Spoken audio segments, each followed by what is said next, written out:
بسم اللہ الرحمن الرحیم۔ حضرت انس رضی اللہ تعالی عنہ بیان کرتے ہیں، رسول اللہ صلی اللہ علیہ وسلم نے فرمایا، جنت میں ایک جمعہ بازار ہے جہاں وہ ہر جمعے آئیں گے۔ شمال کی طرف سے ہوا چلے گی تو وہ ان کے چہروں اور ان کے کپڑوں میں خوشبو ڈالے گی، جس سے ان کے حسن و جمال میں اضافہ ہو جائے گا،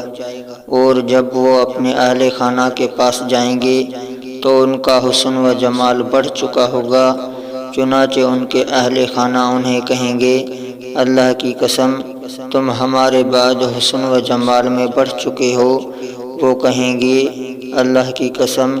تم بھی ہمارے بعد حسن و جمال میں بڑھ چکے ہو۔ حضرت ابو ہریرہ رضی اللہ تعالی عنہ بیان کرتے ہیں، رسول اللہ صلی اللہ علیہ وسلم نے فرمایا، پہلا گروہ جو جنت میں داخل ہوگا ان کی صورتیں 14ویں رات کے چاند کی طرح روشن ہوں گی، پھر ان کے بعد داخل ہونے والوں کی صورتیں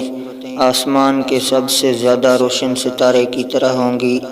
محبت و اتفاق کے لحاظ سے ان کے دل فرد واحد کے دل کی طرح ہوں گے، ان میں باہمی اختلاف ہوگا، نہ کوئی باہمی بغض ہوگا۔ ان میں سے ہر شخص کے لیے بڑی آنکھوں والی حوروں میں سے 2 بیویاں ہوں گی، وہ اس قدر حسین ہوں گی کہ ان کے پنڈلیوں کا گودا ہڈیوں اور گوشت میں نظر آتا ہوگا۔ وہ صبح و شام اللہ کی تسبیح بیان کرتے ہوں گے، وہ بیمار ہوں گے،